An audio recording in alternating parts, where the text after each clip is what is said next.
Уважаемые жители города, Департамент полиции и акимат Шымкента совместно с мониторинговой группой Агентства по противодействию коррупции Республики Казахстан запускает пилотный проект «Безопасный двор. Доверие жителей», который предусматривает усиленное обеспечение безопасности, профилактику правонарушений и снижение уровня преступности в проблемных участках города, а также повышение доверия граждан к сотрудникам полиции.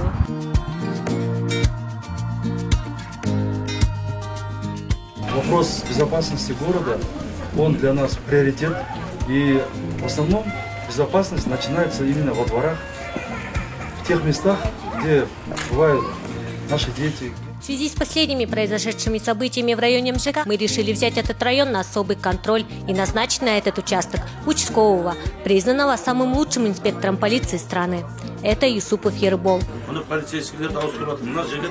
Самый лучший участковый инспектор республики. На протяжении 2 месяцев мы вместе с вами будем наблюдать за тем, как обеспечивается правопорядок на данном участке и меняется отношение жителей к полиции. Қала тұрғындарына да рахмет айтамын. Сосын біздің мына әкім мырзаға, менің бастығы, департаменттің бастығына, генерал мырзаға рахметімді айтқым келеді.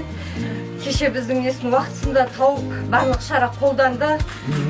Ұзақ жолда болса да уақытысында азанғы сағат 9-да жетіп келді бұл кісілер. Призываем вас поддержать нашу инициативу и надеемся, что наш проект найдет свое продолжение и принесет пользу всем казахстанцам.